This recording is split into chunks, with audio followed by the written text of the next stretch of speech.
Welcome to Blackbeard Logic, where we cut through the noise, expose the hypocrisy, and fight for the truth in this wild, wild world of politics. I am your host, Leon Francis, and today we have a jam-packed show sheet that's got everything from election integrity battles to liberal gaffes, local drama, and some good old-fashioned government waste outrage. All this and more coming up on Blackbeard Logic. First up, the SAVE Act, or as Trump calls it now, the Save America Act. Folks, President Trump is dropping truth bombs, saying the only reason that Democrats don't want this voter ID bill is because if we pass it, Democrats won't win another election for 50 years, maybe longer. He's threatening to block every other bill until Congress gets it done, putting the heat on the Senate to ditch the filibuster if needed. This is about requiring proof of citizenship and photo ID for federal elections, making it easy to vote but impossible to cheat with non-citizens. Democrats are panicking, understandably, calling it everything from voter suppression to chaos. But Trump's right. Their resistance screams volume. If fair elections mean they lose forever, that's not on us. That is their playbook. Shifting to local North Dakota news, drama. Zibolski is out. Fargo Police Chief David Zibolski announced his retirement yesterday after more than 40 years in law enforcement, with his last day set for March 27th. His tenure was rocky, to say the least. He had a toxic work environment, mass departures, he mishandled cases, unsolved homicides, and that infamous facial recognition fiasco that we are going to revisit. He claims it's a family decision for the grandkids and time and leaving on a good note. But let's be honest, the city is ready for fresh leadership. Commissioners are even frustrated with how the announcement was rolled out. This guy was a disaster. Good riddance to him and all the controversy that surrounds him.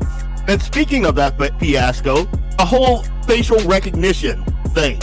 This Tennessee grandma was jailed for 6 months for a crime that she not only didn't commit, could not have committed. Angela Lip, a 50-year-old grandma from Tennessee who had never set foot in North Dakota, never flown on a plane, was arrested at gunpoint while babysitting her grandkids. Fargo PD's faulty facial recognition matched her to bank fraud surveillance with fake military IDs. They hauled her across the country without even interviewing her. They never interviewed this lady. She sat in jail for nearly 6 months until bank records proved that she was 1,200 miles away buying pizza, cigarettes, and using apps. But the charges were dropped on Christmas Eve, but she was left stranded in Fargo. She had summer clothes on. She had no help home, no apology from Zibolski. She lost her home, her car, even her dog. The real fraudster? They're still free. This is what blind reliance on tech without basic human critical thinking looks like. It was a total failure. I hope she sues. Now, more on North Dakota politics.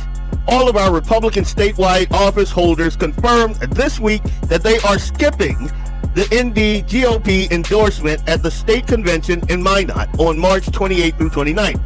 Incumbents like Attorney General Drew Wrigley, Secretary of State Michael Howe, and others are gathering signatures instead of heading straight to the June primary. With the party shifting right and internal drama, they're saying that the endorsement process is broken and doesn't reflect the rank and file voters anymore. We're going to talk with my good friend Perry Schumacher to say, is this a smart play? Do they take their records directly to the people and skip the convention? Or is this them running away from their constituents? We're going to discuss with Perry Schumacher, host of the Due North Political Podcast. So crossing to New York City, Governor Kathy Hochul stood in front of a black congregation at True Bethel Baptist Church and straight up told them not to stop by the liquor store with their inflation rebate checks. I didn't even know that was a thing. Don't spend it all in one day, she said. Get something you really need. Buy something for the kids. Buy them some food. She even added, sometimes I have to stop by the liquor store too. But the damage was done. Critics call it tone deaf, demeaning and racially insensitive, echoing her past gaffes, like claiming that black kids in the Bronx don't know anything about computers. The pastor defended it as lighthearted, but I have a different take. Classical liberal hypocrisy, in my humble opinion. Finally, wrapping up with DC absurdity, Pete Hegseth, Department of Defense, is getting hammered by liberals for spending $22 million on steak and lobster back in September. And it was part of a massive $93 billion end-of-year spree, is what they're calling it. Watchdogs are screaming scandal. $15 million on ribeye, $6.9 million on lobster tail, $2 million on king crabs, plus donuts, ice cream machines, and even $100,000 piano. But hold on, everyone who served knows that surf and turf means deployment. It's a morale booster for the troops heading into harm's way. And the least that we can do, in my humble opinion. Where's the outrage over Biden's $40 billion with a B Taliban gear giveaway, or Obama's Iran cash pallets? Where's that? Nowhere. Our warriors deserve that meal. Let the libs clutch pearls while Hegseth gets the military focused on winning. That's the rundown, folks. Elections rigged against us, failed chiefs, party splits, liberal stereotyping, and defending our truth. Stay vigilant. Share the truth. This is Blackbeard Logic. I am your host, Leon Francis, on the Guns and the 701 Network. Let's get it.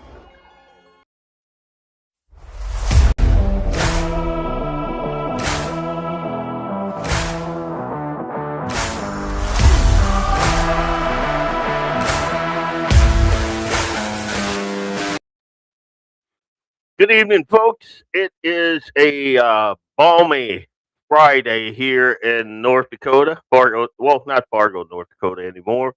Let me know if you can hear me all right. I've been having mic issues. Sometimes it sounds fine. Sometimes it's a little tinny. I can hear my coonhound out there barking. That means somebody must be out in the yard. But somebody check on Bo. Sorry, folks. That's what happens when you have a coonhound. You put him out in the yard. You live like I live out in the middle of nowhere, so there's all kind of wildlife. There's got to be a herd of probably 50 to 75 whitetail. Like right, if I turn the camera and you can see out that window in that huge field out there, there's just tons going on. So if you hear my coonhound braying, you know what I'm saying. Anyway, all right. So, show sheet.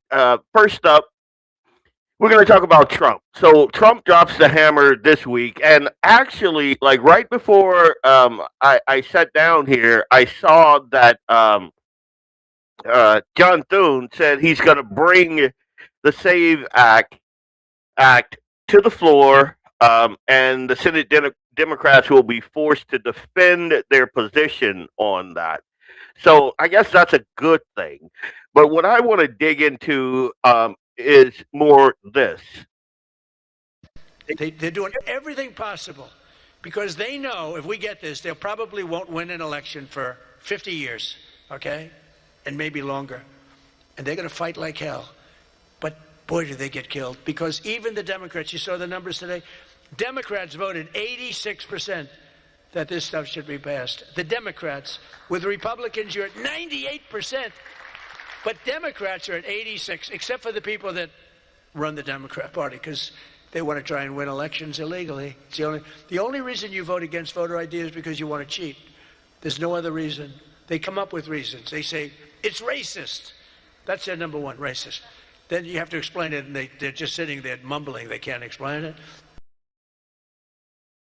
Now, I've said for quite some time that if you are of the mindset that it is racist to require an ID, it means you're a bigot. Because again, we've dealt with this whole Jim Crow 2.0 before. With I forget the who's the fat chick down in Georgia. I forget, but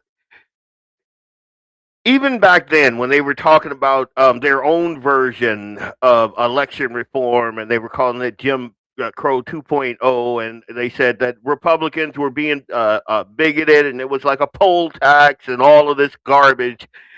The turnout for African American voters, for minority voters, actually was at historic highs during that election. So that was a lie. but we all know that. We all know that that's what Democrats do. It's kind of their MO. As a matter of fact, oh, Eli's been messing with my mic. I could see that now. It was down quite a bit. Might have to throw that kid a beating. But anyway, no. But we can see this. We can see what's going on.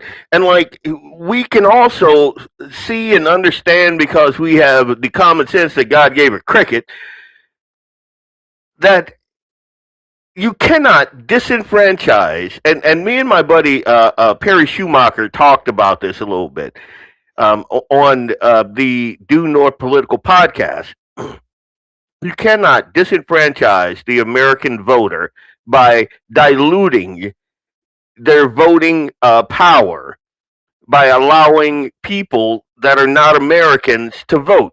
And if you don't believe, if you can't draw a correlation between Biden letting in 20 million folks, just flying them on black flights, letting them into the country, they're in every, and again, I keep going back to Barack Obama saying that he wanted to inject color into all too white enclaves of Americana.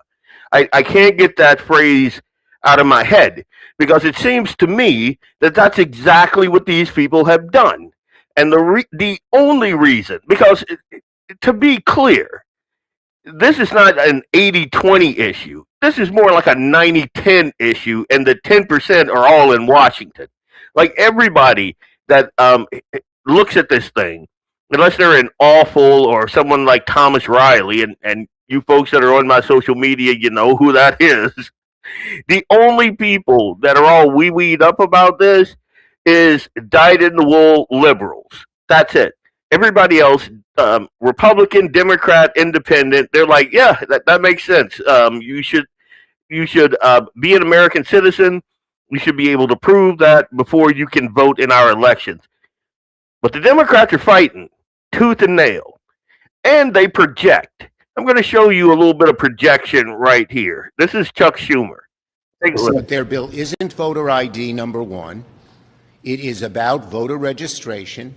It allows ICE to kick tens of millions of people off the rolls. Now, listen at that statement. Listen at that statement.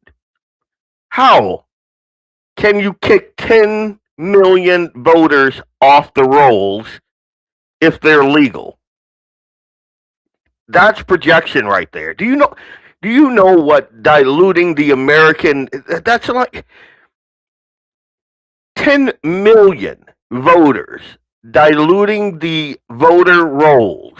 Do you understand how big that is? And Chuck Schumer just admitted that. Democrats have been admitting that they want this voter fraud like for a couple of weeks now. And all you have to do is listen to them. And they're giving you all kinds of anecdotal BS and things that are covered through a racial lens and calling it bigotry because they know that in the past Republicans cower from that kind of thing. But just listen to this guy. He says the quiet part out loud. Off the rolls, and they don't tell them until Election Day. Off the rolls. To kick tens of millions of people off the rolls, and they don't tell them until Election Day, and you show up and you say, you're not registered anymore, you're not registered here, you're not on the rolls. These guys, and I pulled this clip also. This is Coons, and he is grilling Kristi Noem, someone that you guys all know that I have had an issue with since day one, is Kristi Noem. But on this, she's spot on. So listen to the projection here. The deployment of ICE or CBP to polling places this November.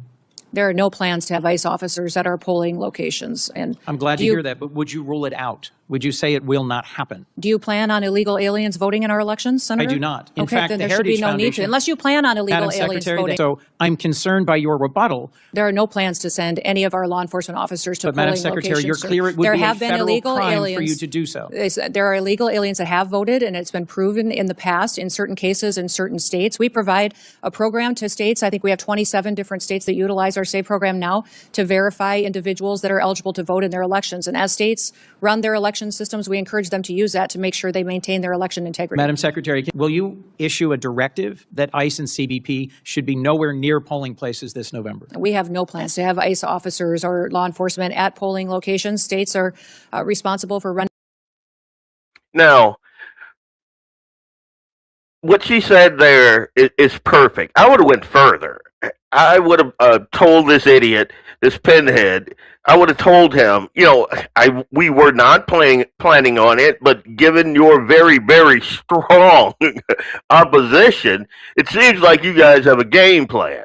And maybe we should have plainclothes. And now he's stating some legal code that says you can't have armed guys but I don't believe that that's true, because even like in a small town like Enderlin, when you go and vote, there's normally a sheriff officer there or that sort of person. But I would, if we don't get the SAVE Act passed, if that's not a thing, then I would have to question every single election going forward, given the fact that there's so much pushback on such a common sense bill like the SAVE Act. Hey, you got to be an American citizen. Now, I have also heard scuttlebutt, and this kind of gives me pause, and you guys let me know what you think in the comments, but I've heard scuttlebutt, but that this would lead to real ID. If that's the case, then we got a problem. I am a guy who understands technology, and it has a healthy skepticism of technology in government hands. But that's neither here nor there. The only reason that these guys do not want voter ID and the SAVE Act, or even I would be, and Perry and I, we spoke about this on the Due North Political podcast. I'm in favor of census reform, but we have to have the SAVE Act, because the Democrats let in, again, 20 million illegal aliens. 20 million. We don't know where they are. ICE is doing its level best, and they are fighting tooth and nail. If you think that these ICE rallies are not orchestrated by Democrats, then I got a bridge to sell you right out back there. If you don't believe that these ICE rallies and protests and all of that are not an orchestrated thing, then you are not living in the real world. These people, and I interact with some of them on social media. These people are not only insane, but they're insidious. They're insatiable. They want power. I remember, and I can't remember the senator that said this. He said, all you guys want is power. And I pray to God you never get it. And I agree with that. If Democrats hold power, and that's what this whole thing is about, it's why they don't want, in the census, they don't want, citizenship being a requirement in the census. They don't want that because, again, and I've made this point before, this is a very old Democrat tactic. Back when the Democrats had their slaves, they wanted to count their slaves as people for the purpose of apportionment. That was the whole deal. They had absolutely no qualms about having folks that had zero rights, zero liberties that the Constitution afforded citizens. They had no qualms about using their bodies, though, as power as a vote, and that's what they're doing here. It's why you hear all of the BS statistics that immigrants commit less crime on average, which is a lie. Illegal immigrants commit well over the populace, the citizenry of the United States, of the U.S., well over representation. Illegal immigrants. One, they broke the law when they came here.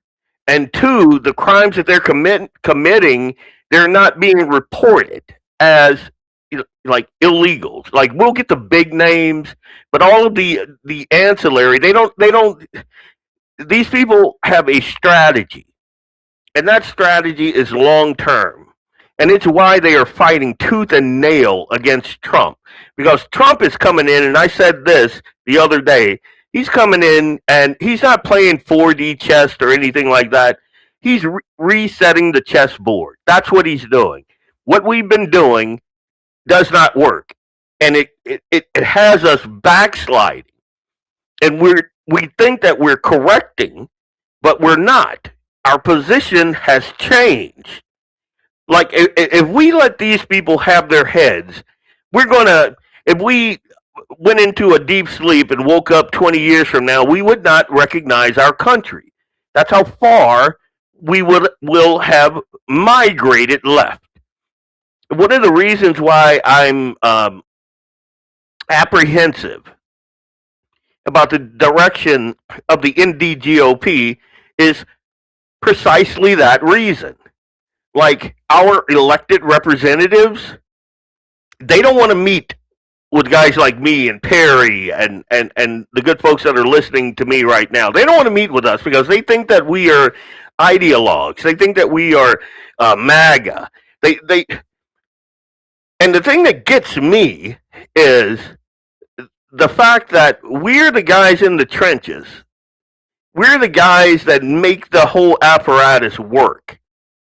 We're the guys that hold our own people's feet to the fire. Like when Nancy Mace came out with that bill to see, all of the sexual allegations and the slush fund that was tied to that and all of that, I'm all for that. And the fact that our gal who represents us voted against it pisses me off. So I understand why she doesn't want to come here and face us, because we're going to hold her feet to the fire. And I'm saying that, and I'm not going to get into that. I'm going to talk to Perry about that a little bit. But the fact of the matter is, if we don't hold these people true north, we're going to wake up one day and we will have migrated past the center line, and we're going to be left.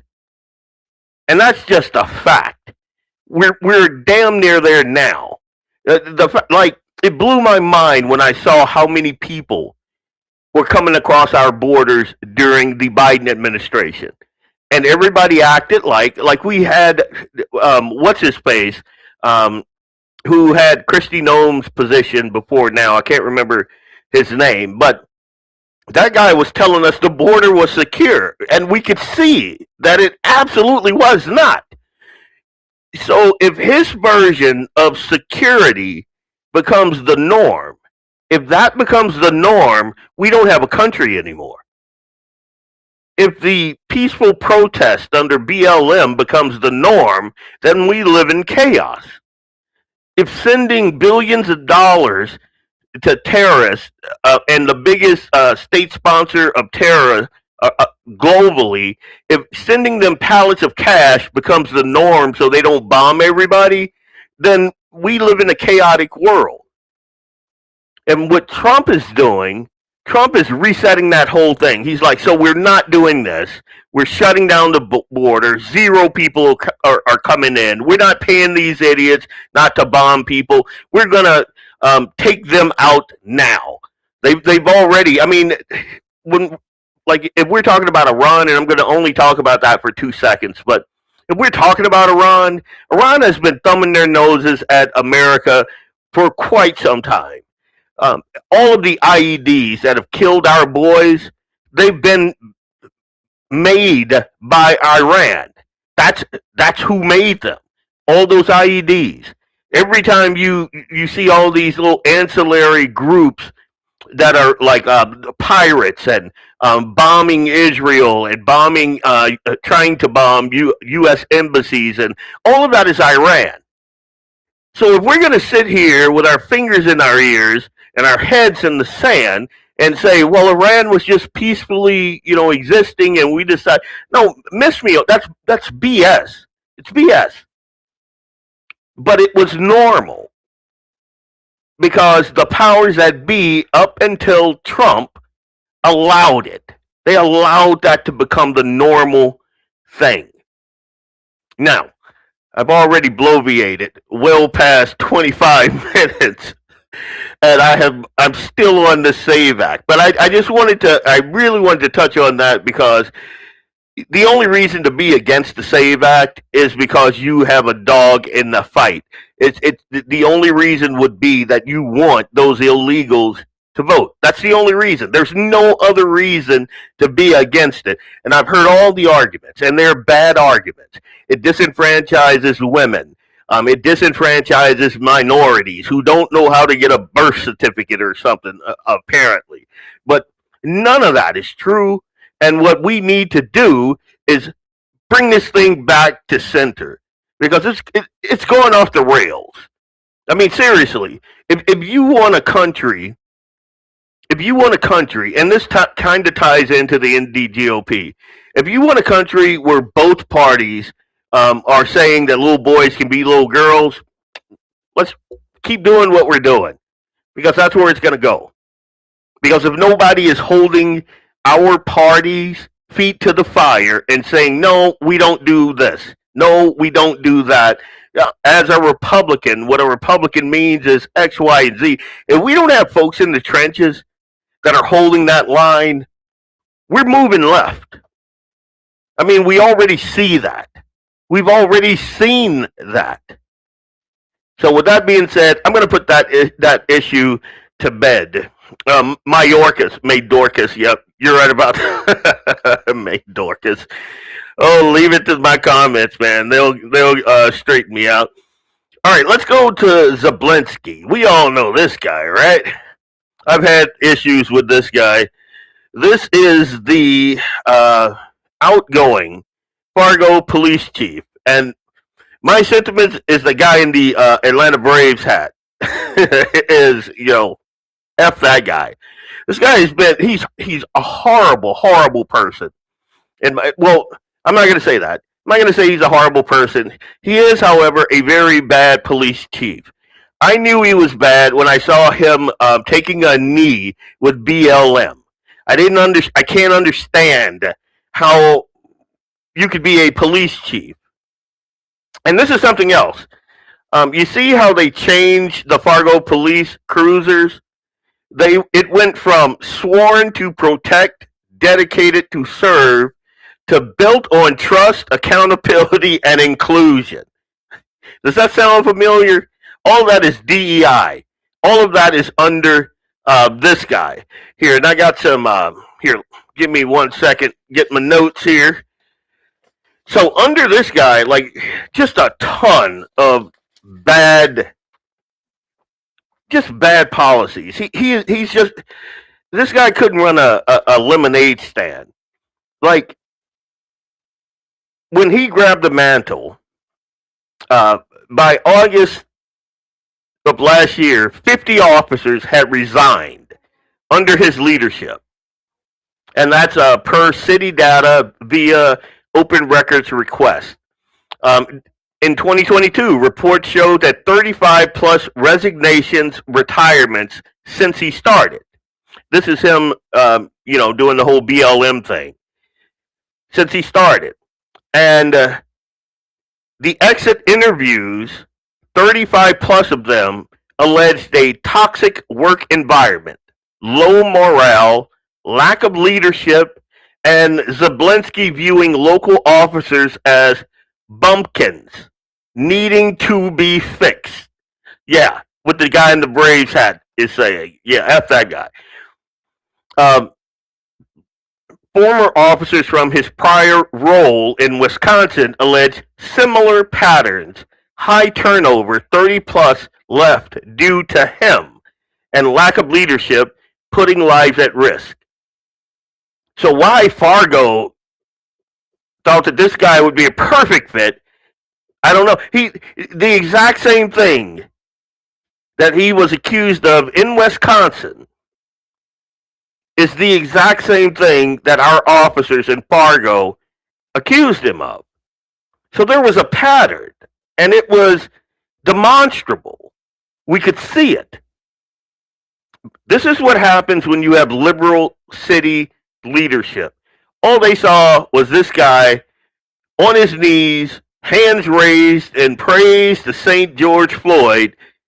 That's all they saw. That's all they needed to see. It didn't matter how bad a leader he was. And we see the results of this. We see this guy telling us that Fargo is totally safe. I mean, we've had calls for his resignation back in 2020. Commissioner Dave Pepcorn called for immediate removal after anonymous letters and turnover reports. So the things that I just read to you, officers leaving, the exit interviews, Pepcorn, to his credit, said, yeah, this guy's got to go. In August 2025, after 2 deadly downtown shootings, Commissioners Pepcorn and Michelle Turnberg, here, I got to hit my, give me a second. Michelle Turnberg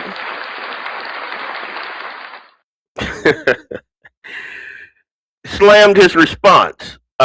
He had a delayed statement. I think he said he was off, I don't know, golfing, fishing, whatever.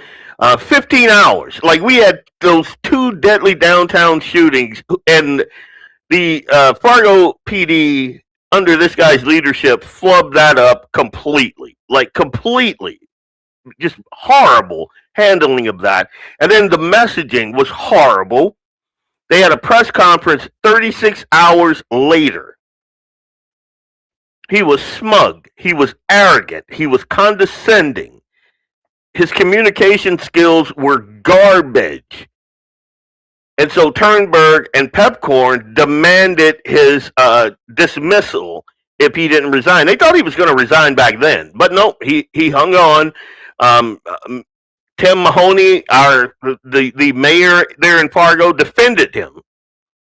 And the pressure was mounting from the public, even from reporters. I saw there was a lot of folks did not like this guy, and I'm glad that he's out. But I'm skeptical. He's saying that, he's leaving to spend time with the kids and, the grandkids and all of that. I don't think it is. I think that this is the reason. This is the straw that broke the camel's back right here, I believe. This story right here. Now, this is a grandma from Tennessee. Her name is Angela Lipp. She spent 6 months in jail because AI, the Fargo Police Department, AI, said that she was the woman in these pictures on this side. I guess you can't see those. That kind of blows. Give me a second. I'm going to try to move that over a bit so you can see. So she was in jail because they said that this was her. This woman on the left was her passing, withdrawing money, tens of thousands of dollars. It was supposedly an organized bank fraud scheme involving fake military IDs, tens of thousands of dollars withdrawn from banks based solely on facial recognition software matching surveillance footage to her driver's license photo and on social media. And this is why I say I have a healthy skepticism. A healthy skepticism of technology, because technology is faulty. And when you're talking about somebody's freedom, and let's be honest here, they nabbed this woman in Tennessee She'd never been on a plane before. Nothing. They bring her all the way to Fargo, North Dakota in the winter. 6 months she's gone, and she lost her home. She lost her vehicle. She even lost her dog. And the Fargo Police Department just kind of kicked her out on the street and was like, oh, no apology, no, buy your leave, no, hey, since this was our mess up, we're going to, give you a plane ticket home, give you some money for, like if she was an illegal immigrant, she would have gotten a lot more. I'm just going to say that. She spent 4 months in jail in Tennessee as a fugitive without bail before being extradited to North Dakota in October. She remained in jail for over 5 months until December 19th, when her attorney presented bank records and transaction evidence proving that she was in Tennessee, depositing Social Security checks, buying groceries, and using like Uber services during the alleged crimes when she was supposed to be in Fargo. The charges, 4 counts each of unauthorized use of personal identifying information and theft, were dismissed on Christmas Eve, and she was released.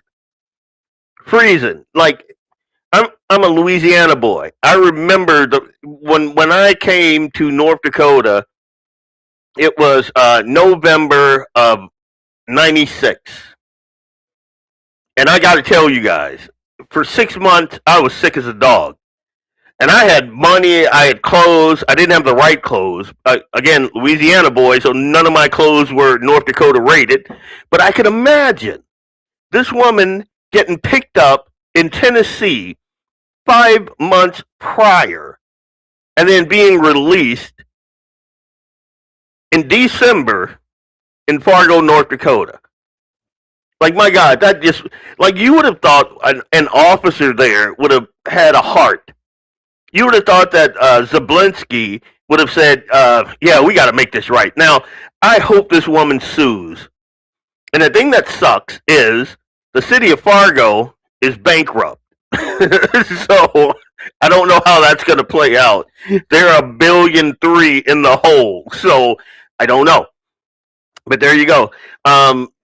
So she was released, but left stranded in summer clothes, no police assistance for travel home. Local attorneys and a community member, I think the guy over the F5 project, helped her get to Chicago and then got her back to Tennessee. Like, cases like this, they heighten my concern over reliance on like facial recognition. Without, like, if the only piece of evidence that you have, corroborating evidence, is technology, like facial recognition, I don't think that you should be, thrown in jail. I think that police need to do some actual police work before they just kind of sit back on, well, AI, facial recognition. I think that you should have to have more. Again, the person that committed these crimes is still out there. So they haven't found that person. But this woman, she lost her job, her home, her car, even her dog. And all of her bills are just piling up because she's in jail. Again, I'm not a sue happy person. But I believe that she is owed. I believe that she is owed. And I believe that Fargo shouldn't have to be drug kicking and screaming to pay this woman. I think that there should have been a good faith effort to put her right. And since there wasn't, I think she should go for the jugular. I really do. And it kind of sucks, again, because Fargo is $1.3 billion in the hole, but, that's what happens when you let liberals. And again, this is the main reason why I am the way I am, is because I understand. I've lived in cities that are run by liberals. It's never good. It's never every place I've ever lived that was run by liberals or progressives were garbage dumps. They were crap holes. And unfortunately, that's what's happening to Fargo. I'm going to hit this commercial break, and we will be back right after this break. You would think that I would be better at this by now. But oh, come on. There. Hey, it's Leon Francis from Blackbeard Logic on the Guns and the 701 Network. I'll be right back after these messages from our sponsors. Stay tuned. When you want it done right, go where lemons go. Kalen's Auto Service, owned and operated by Kalen and Misty Foss, lifelong locals with over 25 years experience. From modern rides to classic restorations, they can handle it all. Top quality work, fair price, and honest hometown values. Located just 1 block south of Highway 12 on 6th Avenue West in Lemon, Kalen's Auto Service, serving you with all your auto repair needs. LAUER Auto Repair, located at 309 South Washington Street in Bismarck, North Dakota. Give them a call at 701-258-6308. The team of mechanics at LAUER Auto can take care of any problem your vehicle is having. And when you do business with LAUER, you can be assured you're doing business with a pro Second Amendment America First repair shop. There are plenty of other auto repair shops in the Bismarck-Mandan area. But why take a chance at patronizing a shop that might not have your beliefs at heart? Make no mistake. Make no mistake. LAUER Auto is your pro Second Amendment repair shop. When you talk to the guys at LAUER Auto, don't forget to tell them that you heard they are a sponsor of Guns and the 701 and that you appreciate their support of our pro Second Amendment, pro North Dakota live stream and podcast. That's LAUER Auto Repair, 701-258-6308. 701-258-6308. Located 309 South Washington Street in Bismarck, North Dakota. Come on, no! Welcome back. It's Leon Francis with Blackbeard Logic on the Guns and the 701 Network. Let's get it. So I'm going to call this segment Cutterbuck. And on my social media, I had a post that basically said that. In this segment, I'm going to bring in at the top of the hour my buddy Perry Schumacher, host of Due North Political Podcast. I'm one of the guys on there. It's 4 of us. Perry is a very, very long time political activist in I think he's out in West Fargo, but like the whole North Dakota Tea Party caucus, that was Perry, me, Perry, and Mike, and like a bunch of patriots. And I guess folks called us extreme way back then. And that, I am sick of that. The reason I call this segment Cutterbuck is I think, hey, Bo's going off again. Somebody go check on him. That dog, oh, I cannot wait till it's, warm out. But anyway, maybe I should get him a girlfriend. Get some of that pent up frustration out of that kid. But anyway, this cheeses my grits. These people, I remember way back when we were doing the whole Tea Party thing, people called us extreme. And I can't fathom that. Like, the people that are sitting at home that don't lift a finger to make sure that the people that are representing them actually have some scruples about them, those are the people that are throwing arrows at us. And then the folks that we elect that use the party apparatus to get where they are, now they want to say that we're extreme.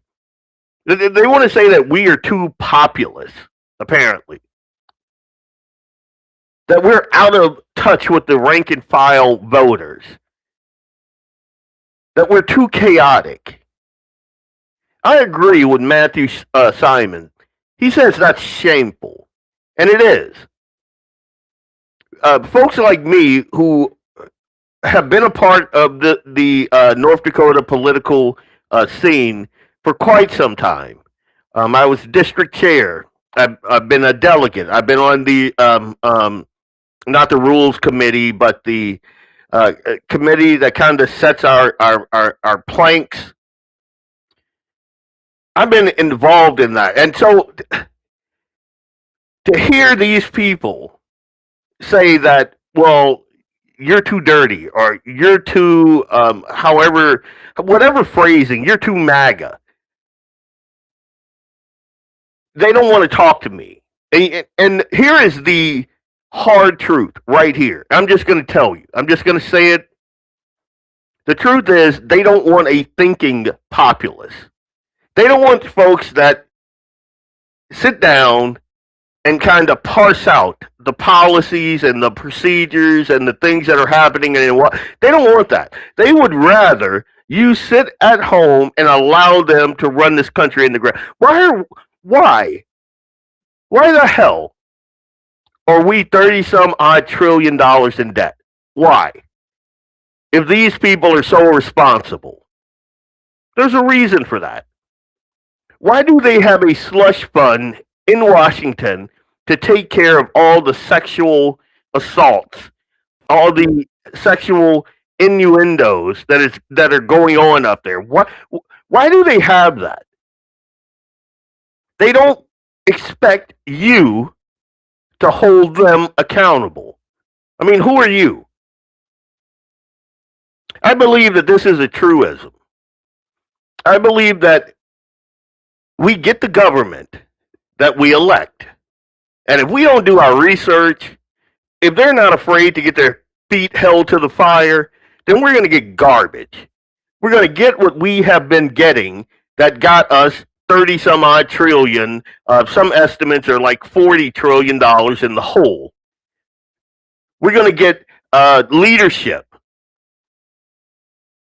that try to control us like they did during COVID. We're going to get leadership that allows open borders. We're going to get leadership that allows terrorists to come into our country.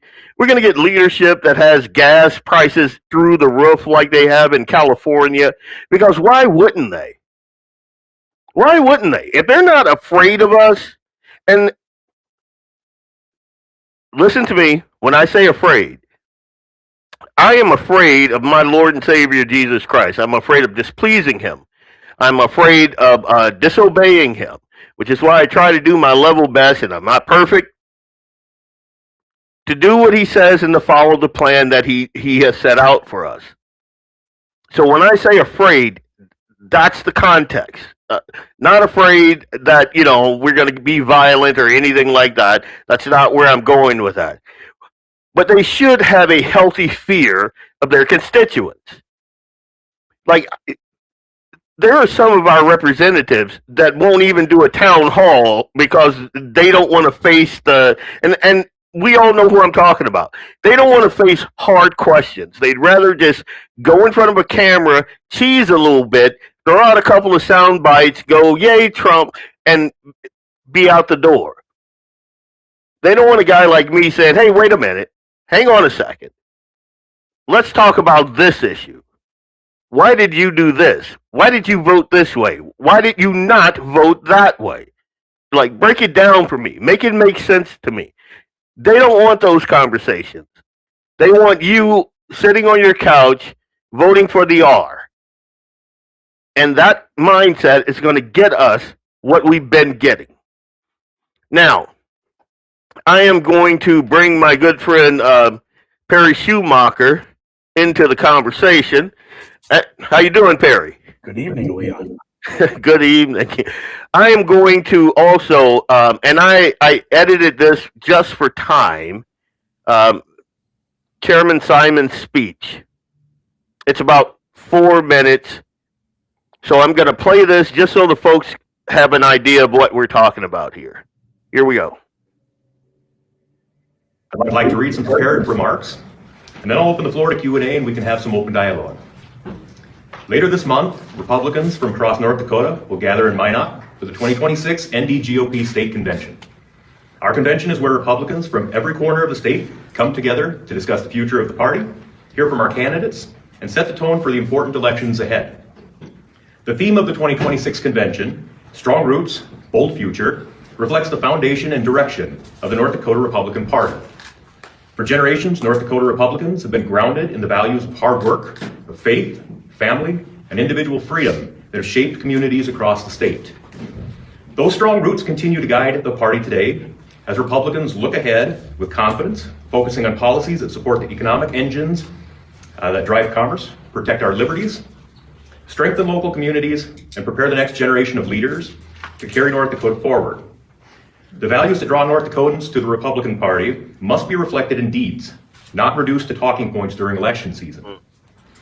In a few weeks, delegates from all reaches of the state will gather to participate directly in the process and help determine the direction of the Republican Party of North Dakota.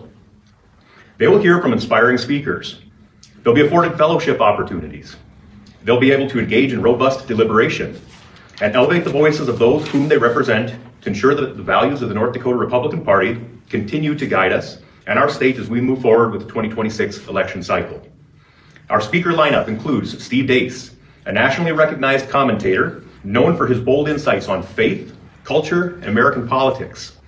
His keynote will deliver a thought-provoking look at the battles shaping our nation and why our engagement matters more now than ever. Additionally, we will host Casey Crosby, co-chair of the Republican National Committee, Royce White, Minnesota senatorial candidate, and Tim Young, comedian and political commentator. The planning of this convention began immediately after the state committee meeting in spring of 2025. Progress, including the scheduled dates, has been shared at the monthly executive committee meetings. The governor, senators, and congresswoman are all members of this committee and have been informed throughout the process with an opportunity for feedback if a conflict had been apparent. We believe that serious issues deserve serious participation, and we've done our utmost to facilitate that participation. Unfortunately, some of our elected officials have chosen to disregard the roughly 1,000 delegates who are looking forward to hearing from them at the convention, and the hundreds of thousands of North Dakotans whom those delegates represent. The Republican voters deserve better than that. We'll continue to work to protect the integrity of the convention process so that our elected officials, both here in North Dakota and in Washington, are elected by informed voters and not by checkbooks. We're looking forward to welcoming delegates, volunteers, and supporters to Minot on March 28th and 29th for what will be an exciting and important. So I'm going to pause it there. It goes on for another minute. But there's a couple of things in that statement, and I kind of alluded to them, Perry, before you joined me. The fact that I don't believe they want an informed, public. I think they want mindless drones. So my question to you is, like Simon called it shameful and a disregard for the delegates. Do you agree with that framing, one? And what does that say about them pushing back so publicly? Well, I think we go back to 2009 or so, and it's Bizarro World. It's a Seinfeld episode now. Everything has flipped 180 degrees. Okay, by people more effective at it than I ever was way back in 2009. But when we first started showing up, there was 7 people there, right? And they liked it that way. It's easy to control 7 when you have 7 sheep there and you get voted in as a district, endorsed by your district. And people started getting involved, and then COVID hit. More people got involved because of the way the state government reacted. And now tons of people are showing up at district meetings, and the establishment can't stand it. It's not, you can't control that many people anymore. Now it's endorsement versus nomination. The districts versus the primary. It's advocacy versus self-interest. Neither person is wrong. It's not illegal either way. But to deny that it's not it's turned into a big mess is what it is. And it's just unique to me how it turned into it's flip-flopped 180 degrees. Now it's the conservatives that have control of the party, or are darn near taking control of the party. And it's the establishment Republicans that are rebelling. It used to be the exact opposite of that. We figured out their game. The same things they accuse us of, we accuse them of. It's just roles reversed. So it's whatever side your bread is buttered on, I guess, is where you come down on it. They call us extreme. Yeah, then they get into those things. You saw with John Cornyn in Texas too, right? Everybody's a radical. If you're not for the incumbent, you have to be a radical. Yeah. You know what I mean? I call it's Coke versus 7-Up. We just want variations of Coke. You can be Diet Coke. You could be caffeine-free Coke. You could be Coke Zero. Just don't be 7-Up. Right. We're not voting for 7-Up. We want Coke. Right. And I guess I'm probably not very clear on this. Can they run as Republican without using the party apparatus? And that's the thing that gets my rub. Okay, let's look at the presidential election, right? Every 4 years, there's only one Republican that gets to run as a Republican, right? He has to be nominated by every state in the country, right? But North Dakota has this stupid laws that the legislature created once upon a time, and it can never be changed because it's too big of a split. It can be done in the legislature, but there's too many people on each side to ever get it accomplished to change it. It should be like the presidential election. You only get one R on the ballot and you only get one D on the ballot. Anybody else can run, but you don't get that label behind you. And we don't have that right now. Anybody can run it as an R. I can get 300 signatures tomorrow, and without anybody checking, I call myself a Republican and I'm a Republican. It's like racism, Leon. If everybody's a racist, then nobody is. You're right. And if everybody's a Republican, then nobody's a Republican because the word doesn't have any meaning. You can do that. You can find the biggest Democrat in the state. He's just got to check the R box and get 300 signatures, and he's on the ballot as a Republican. It should be changed to if it works for the president, it should be good enough for our state. Agreed. I listened to Rick Becker and Jeff Magrum highlighting, the long-standing divides between ideological conservative and the more pragmatic moderate members. I would use different terms, but those are the terms that they use, with moderates taking their ball and going home. In your view, is this like a healthy tension, or is it damaging the party's ability to win elections? And specifically, if we're thinking about the elections in June, how do you think that this harms our chances in June? No, I think the Democrat Party is so ineffective, but there's plenty of Republicans in those moderates. There's people that are Democrats. If they had to run in Minnesota, they would call themselves a Democrat because that gives them the best chance to win. They just use it as a way of convenience because that's what you have to be in our state. To win, you have to be a Republican. They're 7-Up. They're Orange Crush. They're not any variety of, they're not even Pepsi, Leon. They're not even Pepsi, not let alone Coke. And so, yes, is it healthy? I don't know. The party has to mean something or it doesn't mean anything, right? Yep. And I said before you joined us that, if we don't hold some semblance of true north, if we don't hold some semblance, we're all going left, because that's the way it seems to me. It never moves right. It never stays true. It always moves left. And that's what I see in the NDGOP. I see things that are concerning to me. And I don't think that makes me some kind of extremist, like I've been hearing. It's insane and logical. That's how I look at it. There's one thing we've never tried in this country. Flat out conservative, straight line conservative all the way. It's never been tried in this country. Right. I agree. The Overton window, you're right, constantly moves left, left, left, left.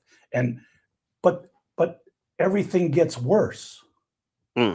Is that a coincidence? Nope. No.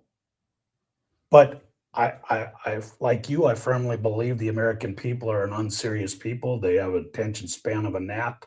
And I say goldfish, but yeah, I got you. So that's where it's at. I mean, that's what you're up against. And so let's go back to the primary thing.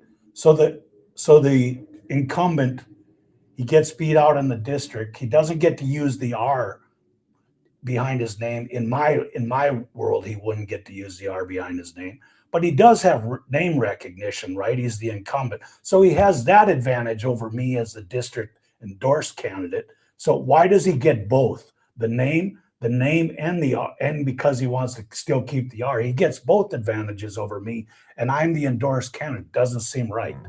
Yeah, I have a problem with that because I believe that the incumbent did use the apparatus, the funding, the grind that you and me and folks like us put out there to get that person elected. They used that. And so for them to jump platform, for them to jump ship, and you know, I don't care if, you know, if you don't want to come and be endorsed by the folks that put you in that seat, you know, more power to you. But there should be some penalty for that. In my humble opinion, I don't know how that would look. I don't know what type of apparatus would take away the initial from his name. He doesn't get to carry that anymore. He wasn't endorsed. He doesn't. I'm Republican. Well, I'm Republican. Well, Yeah. Well, who says you are? Let's challenge that a little bit. You know what I mean? So, but is it ever? It can't get changed because there's too many people. It'll be a 50-50 vote. It's selfishness, you know, and so there we sit. And I don't know. It's going to take people like Matt Simon and a lot of smarter people than me to figure this out. But it's a mess. It's a big, big mess. I saw this coming when Matt Simon won. I saw this coming, and I guess my question to you, I mean, you're much smarter than me when it comes to this this type of thing. Is this is it repairable? Because I saw infight. When I say infighting, I mean folks don't understand. when Matt got the chairmanship, I saw some people that I respected act very badly. And I think that this was a long time coming. I think all of this was planned. I guess what I would want to know is this rift repairable? Because looking at it from right now, I just can't see it, man. This is like me and my sister, who I've been estranged from for like 20 years, and we don't talk, and you know, we got nothing in common except for the guy in that room over there. That's what it seems like to me. It's going to take a lot of people getting in the same room, and you still have to remember, folks. There's one way bigger enemy out there, right? It's the left. You kind of see it in the podcast world too, right, Leon? You're living in that world right now. I mean, since Charlie died, everybody's going after each other. They're going after because they see dollars to be made. So you got your Candace Owens, you got your Tuckers, you got your Ben Shapiro's. They're all in a big pissing match and calling each other names. And the other side wants to shoot us. Yeah. They did shoot us. Yeah. You know, we're losing focus of what really matters here. You know what I mean? Yeah. But hey, that's why back in our Tea Party days, I had to get out of it. I couldn't handle the dishonesty, even on my side. Yeah. It was just too much for me to stomach. You know what I mean? Politics, man. Yeah, it's a dirty blood sport, but for anybody with integrity, it's hard to swallow. Yeah. And I think that guys like Matt, like I met Matt, we chopped it up on the podcast. I met him in person. We talked. He's a solid dude. He's a really good dude. I don't get the heebie-jeebies with Matt that I get from a lot of politicians that I've met, sat down, spoke with, and I'm like, yeah, something that seems off. I don't get that with Matt. and they don't like Matt. The establishment they do not like this dude. And so it makes me think, how do they feel about me? Exactly. Instantly, we're radicals, right? Just because we want Coke. Yeah. We're radicals.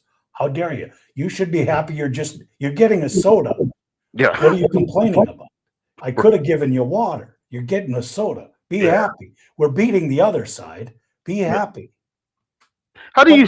But the world's not getting any better. See, as you cave time and time again, things are getting more and more messed up. Sooner or later, you got to draw the line. You get any words of wisdom from Steve Dace? Perry interviewed Steve Dace a couple days ago. Was it what it was this week, right? Was last week Thursday, so a week ago from yesterday. And Steve Dace is probably one of the smartest guys. I mean, I listen to him religiously. One of the smartest political minds, especially to be as young as he is. And when I say young, I think he's like 50, right around there. But he obviously sees the rift in the conservatives versus the GOP. He talks about it all the time. Did he give you any words of wisdom on how we get this thing back on track and moving forward? I asked him that question, and he said, you got to make deals when you can make deals, but you got to find out who you can make deals with. And that's why you give them something, and then you ask for something back. And if they say no, well, then you know that guy's just playing you. You know what I mean? The one thing that people need to know about Dace was like Charlie Kirk. They actually walked the walk. They went out there and caucused and knocked on doors and got voters. Dace got a Supreme Court justice in Iowa thrown out. Yep. That doesn't happen all the time. He rather than just sitting behind a microphone and talking about it like so many of these people do and say, you should go out there and do this. Dace and Charlie Kirk went into the den of the pagan. Yeah. You know what I mean? So they walk the walk. They do what they talk about. They don't just tell you to do it. Yeah. And there's something that's got to be said for that. I used to say that about Rush Limbaugh. If Limbaugh or Sean Hannity back in the day would have endorsed one or two conservatives, that would have carried a lot of weight. Yeah. Instead of just slamming John McCain, how about endorsing his challenger? When you look at folks like me, and like you, and like so many like grassroots people that I know, what do you tell people like us if you have us all in the room and we feel dejected, we feel tossed aside, we feel maligned because the folks that are supposed to be representing us don't really like us? They just don't. What do you tell people like me who will go, you know what? Why put any sweat into this thing? I'm not going to take any credit. I had to get out of it for a while, but there's strength in numbers. And the people that are involved now in the districts, they've been successful. All of a sudden, we've got them running from us. Okay? It used to be the other way. We were knocking on the door. Now we're throwing them out the door, and they want to be left back in. They're holding on to the handles saying, no. They're on their last legs. You know what I mean? Now we got term limits passed. This doesn't go forever, folks. The party's over. The 86-year-old Judy Lee, you're at the end of the line, lady. You're at the end of the line. Oh yeah, that's been a burr in my saddle for a very long, and I know she's been a burr in yours for a very long time. What statewide incumbents? What message would you give to them if you had them sitting in the room, and you're trying to be the arbiter of peace? What would you say to them? Well, don't discount the people that are asking for a better candidate. What are we supposed to do? We have to have you until you're bored or you die, or we got to elect a Democrat? Can't we have a challenger? Then go to that district meeting. You may lose, but be a man and stand up and make your argument of why you think you're the better candidate. don't run straight. You still can go to the primary, but stand up and make your argument. Leon, we had in District 13, we had a picnic this summer for District 13 Republicans. For District 13, and the three current serving Republicans didn't show up to their own district Republican meeting because it was the wrong kind of Republicans. Can you imagine me or you not showing up because we're intimidated? What are you, nuts? Yeah. Stand in there and take the fire. 50% of the time the people are not going to like you. That's part of the job. Yeah. You got to take the heat. You can't just run to friendly. You can't run to AM 1100 every day and get friendly fire. You know what I mean? You got to take some heat once in a while. I do. I 100% understand that. And again, I compromise. I compromise on a lot. I think I'm right 100% of the time. My wife tells me it's more like 15, 20%, but you stick it out. She's probably, yeah. But I'm not going to agree with you 100% of the time.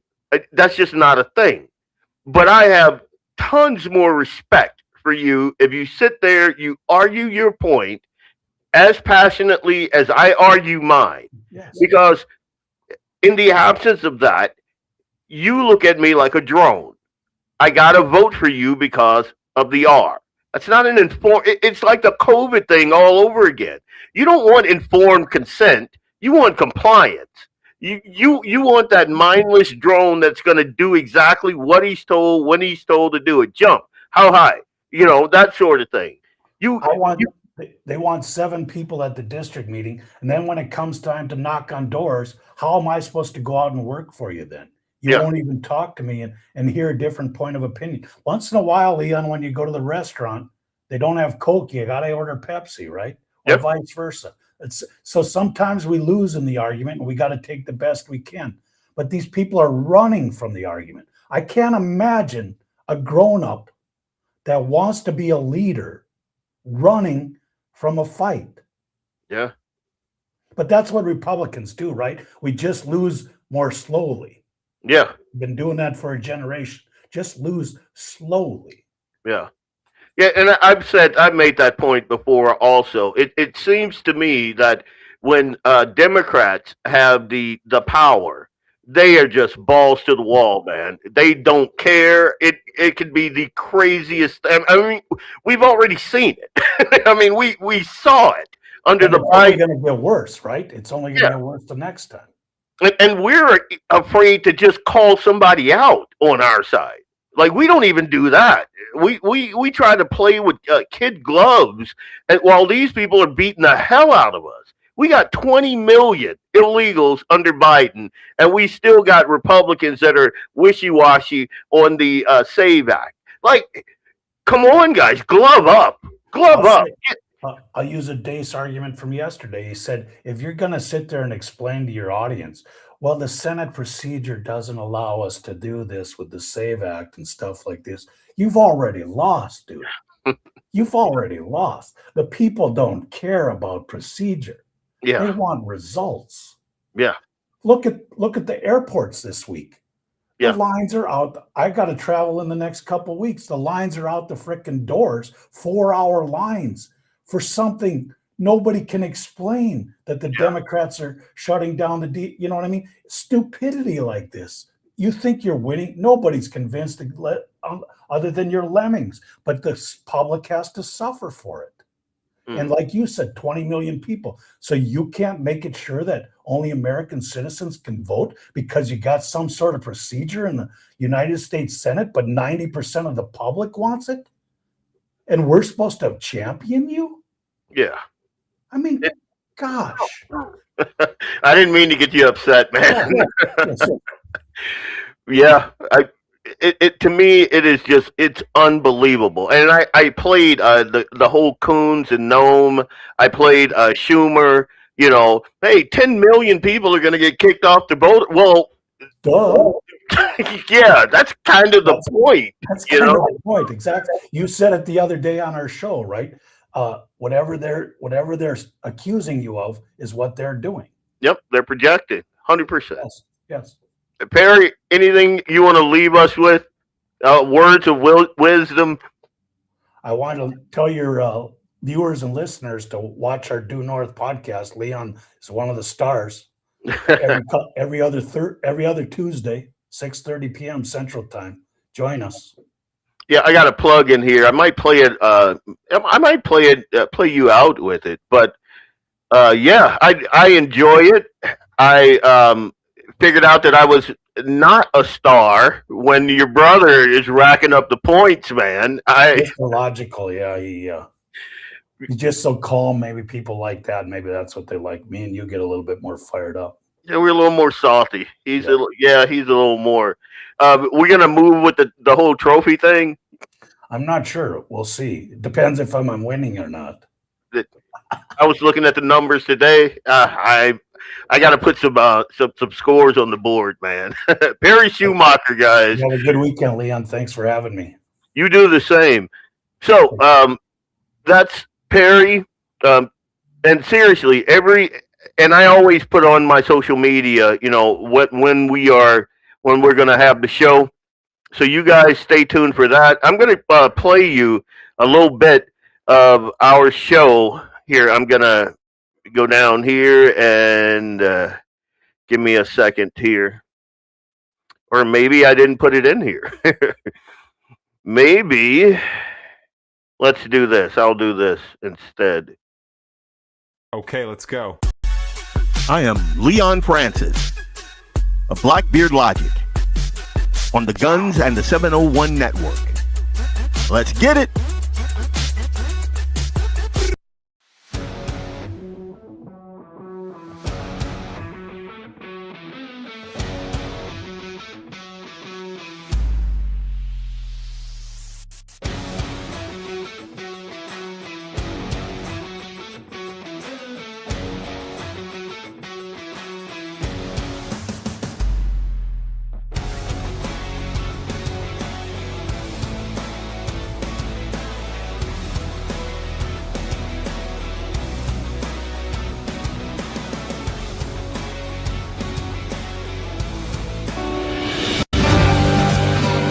Brand LLC, raising and training tomorrow's barrel horses right out of Bismarck, North Dakota. Tracy and her family are great American patriots who not only support the Second Amendment, but they also promoted what you're looking for, top quality barrel horses. Go ahead and give Tracy a call at 701-471-6629 and tell them Guns and 701.com sent you. That's Anvil Brand LLC out of Bismarck, North Dakota.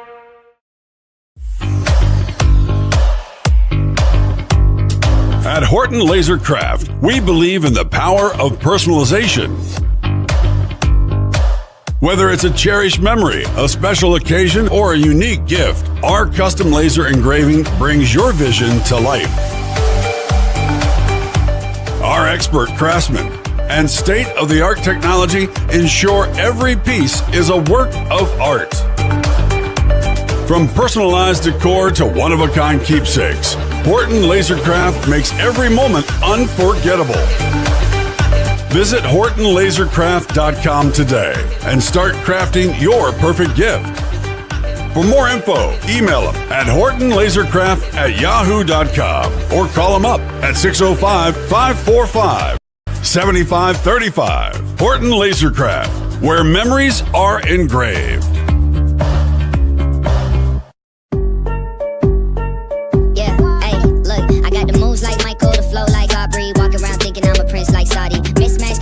T-shirts tucked in, know my worth, can't tell me nothing. White Nikes, albino, can cop my stilo, head to the top, bottom line is a motto. Welcome back. It's Leon Francis with Blackbeard Logic on the Guns and the 701 Network. Let's get it.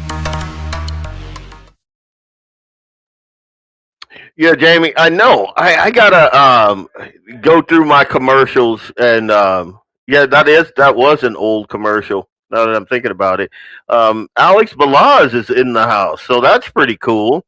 Yeah, and I know Alex is going to show up because he's cut from a different cloth, which is why he got my vote at the last convention, and he will get my vote this time around. and I'm just going to kind of wrap this segment up by saying my whole Cutterbuck motif that I'm running with now. Cutterbuck. That's either you run with the Republicans, with the grassroots that put in the sweat equity, that ground it out, that stay on that grind for the NDGOP, or you cut it loose. Grab the eye. Cutterbuck. Period. That's where I am.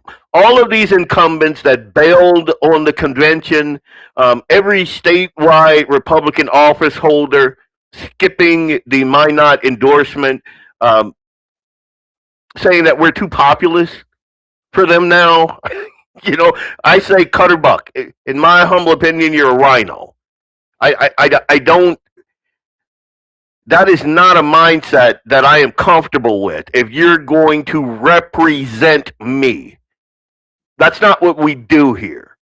Cutterbuck, and I think that Alex, I think he's cut from a different cloth, and I think that's why they fear him so much. I think that's why they fear people like Matthew Simons, Steve Dace, Royce White, folks like that. I think they want those go along to get along guys. I think they don't want an informed electorate. They don't want that. Like, our types tend to think for ourselves. We see things that are wrong and we call them out. Even if it's folks that are on our side.